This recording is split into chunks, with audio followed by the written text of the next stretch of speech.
अशी मागणी या आंदोलकांची आहे। आणि या मागणीसाठी या आंदोलकांनी जो आहे आता पुणे नाशिक महामार्ग जो आहे अडवलेला आहे। आणि आपण पाहू शकताय या ठिकाणी हे जे आंदोलनकर्ते आहेत, देवदत्त निकम असतील, आमदार रोहित पवार असतील, खासदार निलेश लंके असतील, हे जे सर्व आंदोलक आहेत, या ठिकाणी हे आंदोलक प्रतिकात्मक स्वरूपामध्ये कांद्याच्या गोणी ज्या आहेत, ह्या कांद्याच्या गोणी रस्त्यावरती ओतून या ठिकाणी सरकारचा निषेध व्यक्त करताना आपल्याला पाहायला मिळत आहेत। मोठ्या संख्येने या ठिकाणी आंदोलक जे आहेत, हे आंदोलक या ठिकाणी पुणे नाशिक महामार्गावरती जमलेत। आणि हे आंदोलन जे आहे, हे आंदोलन आता खरं पाहिलं तर आक्रमक स्वरूपात आलंय।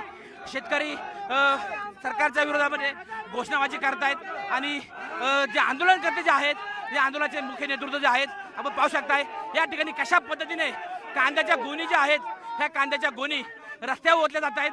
आणि हा जो कांदा आंदोलन जो आहे, याचं प्रतिकात्मक स्वरूपामध्ये सरकारचा निषेध केला जातोय। या ठिकाणी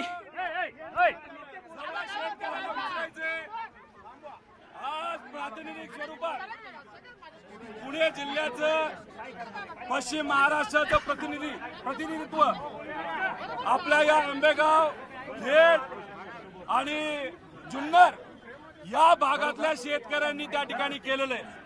त्यामुळे सर्व शेतकऱ्यांचे या ठिकाणी आम्ही आभार व्यक्त करतो। पण मला शेतकऱ्यांना विचारायचंय, जर समजा पुढच्या 10 दिवसामध्ये तुमच्यासाठी काही चांगली बातमी नाही तर एखादा चांगला निर्णय जर सरकारकडनं त्या ठिकाणी घेतला नाही तर काय करायचं? मग काय करायचं? हात वर करून सांगा, नक्की का? तर इथं शेतकरी जर म्हणत असेल, मला असं वाटतं कुठेतरी कॅबिनेट मंत्रीची बैठक आता सुरू आहे। आता 12 वाजता ती बैठक आहे, अर्ध्या तासामध्ये ती बैठक आहे। आता पोलीस काय करतात आपण बघायचं का आंदोलन थांबायचं? तुम्ही मला सांगा, काय करायचं? काय करायचं? काय करलं? बघा, मी या ठिकाणी बसून राहणार आहे। तुमच्यावर कारवाई होईल नाही होईल ज्याला भीती वाटते, जो लढायला तयार नाही, जो या भूमीचा मान ठेवणार नाही, ते इथं थांबणार नाही। पण आम्ही पोलीस कारवाई करूच तर या ठिकाणी बसतात पोलीस काय निर्णय घेतात त्या ठिकाणी घेतील। खरं तर आपण पाहिलं या ठिकाणी जे आंदोलक आहेत त्या आंदोलकांनी या ठिकाणी रस्त्यावरती बसून आंदोलन जे आहे ते आंदोलन कंटिन्यू करण्याची घोषणा या ठिकाणी केली आहे। रोहित पवार जे आहेत स्वतः या ठिकाणी रस्त्यावरती बसून राहणार आहेत, जोपर्यंत आता कॅबिनेट बैठक होणार आहे। कॅबिनेट बैठकीमध्ये जोपर्यंत काही निर्णय होत नाही तोपर्यंत या ठिकाणी रोहित पवार आणि त्यांचे जे सहकारी आहेत हे सर्व सहकारी या ठिकाणी रस्त्यावरती बसून राहणार आहेत। 24 रुपये रेट देऊन टाका ना कांदा उत्पादक शेतकऱ्याला, विषय ठिकाणी त्या ठिकाणी संपेल। आणि ज्या शेतकऱ्याला आतापर्यंत कांदा दिलाय त्याला 10 ते 15 रुपये तुम्ही अनुदान द्या। आणि जे काय केंद्र सरकारमध्ये चर्चा झाली होती ते मार्केट कमिटीमध्ये तुम्ही कांदा घेणार 10 लाख टन घेणार, आणि सुरू करा ना तुम्ही। पण जोपर्यंत आमच्या शेतकऱ्यांना न्याय मिळत नाही तोपर्यंत आम्ही तरी बसून राहणार। पाहिलं या ठिकाणी जे आहे आंदोलकांनी जे आहे या ठिकाणी खेळ मांडलेला आहे।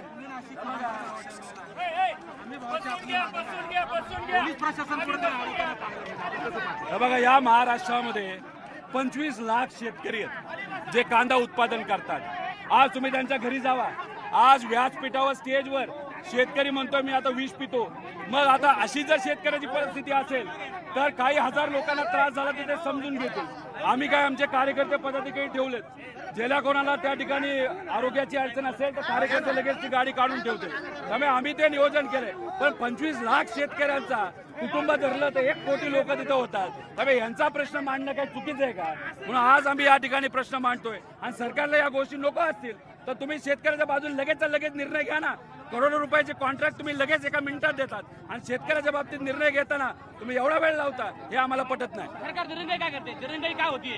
काय नाही, त्यांना असं वाटतंय की आता इलेक्शन झालंय, 3 वर्ष इलेक्शन झालं येणार नाही, त्यामुळे यांना वेटेज धरलं तरी चालतंय. सामान्य लोकांना गृहीत धरा. लाडक्या बहिणी 2.5 कोटीवरनं तुम्ही 1.5 कोटीवर आणल्या, परत पुढे हळूहळू कमी केल्या जातील. त्यामुळे कुठं ना कुठेतरी सामान्य लोकांना वेटेज धरलं जाते. सामान्य लोकांच्या मागण्या ह्या कुठेतरी बाजूला सारून फक्त व्यक्तिगत हिताच्या राजकारण केलं जाते आणि नफेखोरी या सरकारकडनं केली जाते, असं आमचं ठाम मत आहे. दुधाभाव होतोय का? नाशिकला एक निर्णय, बाकी ठिकाणी एक निर्णय, दुधाभाव होतोय का? असं होत नसतं. तो निर्णय त्यांना इथं लागू करावाच लागेल. नाशिकला भाव वाढलेले आहेत, त्याचा फायदा हा या भागात पण झालेला आहे. पण जर खर्चच आमचा 20 रुपये असेल आणि रेट आता कुठेतरी 14 रुपयाला असेल तरी 6 रुपयाचं नुकसान आहे ना, तर मग 24 रुपये आमच्या शेतकऱ्याला द्यायला काय हरकत आहे? त्यामुळे लवकरात लवकर निर्णय घेणं महत्त्वाचं. भाजपच्या केंद्रामध्ये दोन्ही का डबल इंजिन सरकार आहे, तरी येथील महाराष्ट्राच्या शेतकऱ्यांसाठी वेगळा न्याय अशी भूमिका खरं तर केंद्र सरकार घेते का असं मला वाटतं. नाही बघा, सामान्य लोकांच्या बद्दलचा निर्णय हे सरकार अजिबात त्या ठिकाणी घेत नाही. एखादा मोठा व्यावसायिक असेल,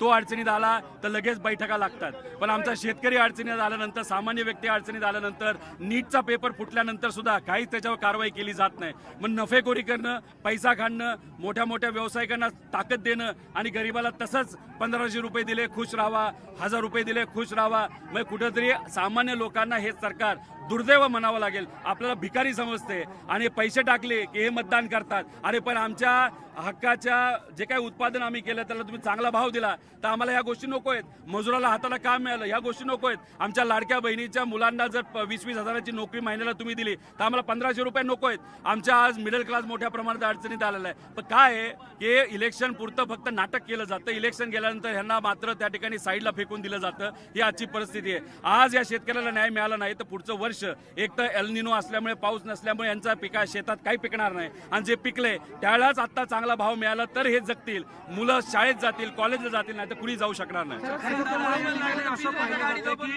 दिरंगाई केली जाते, दिरंगाई केली जाते. शेतकऱ्यांकडून कमी भावामध्ये व्यापारी खरेदी करणार, नंतर व्यापाऱ्यांकडनं जास्त बाजारभाव. हाच विषय होता नाफेडचा.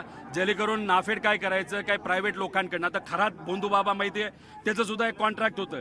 भोंदूबाबा पैसा कमवायचा कोणाच्या नावावर, जीवावर, शेतकऱ्यांवर.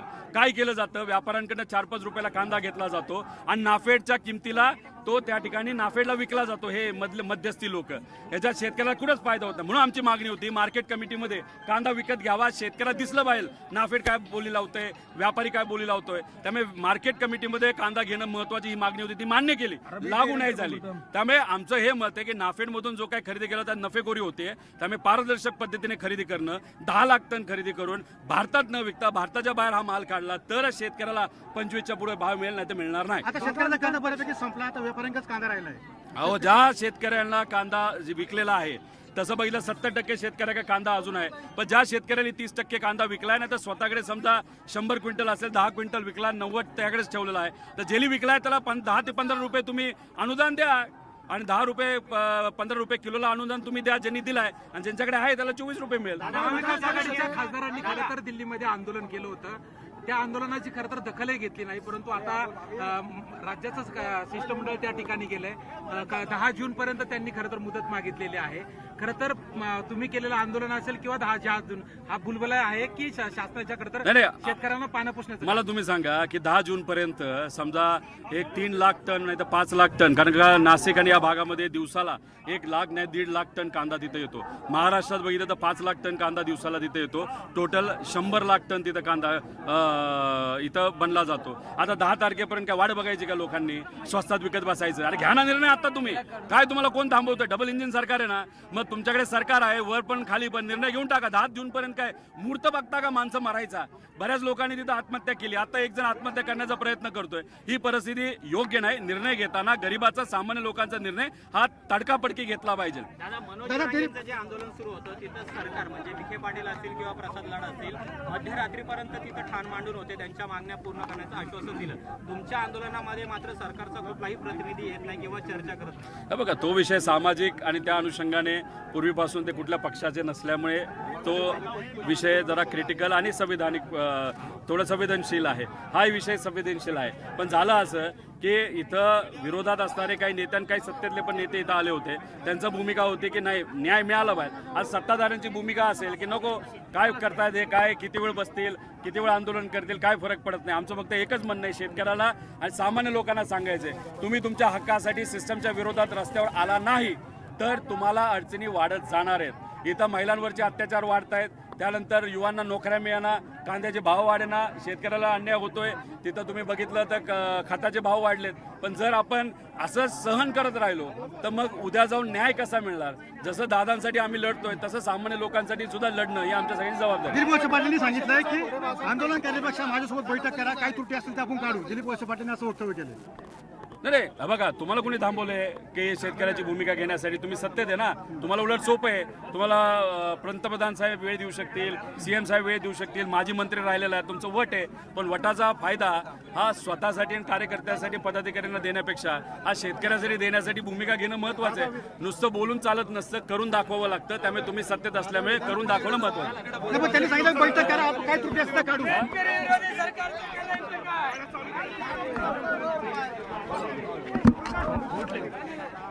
या ठिकाणी आपण पाहिलं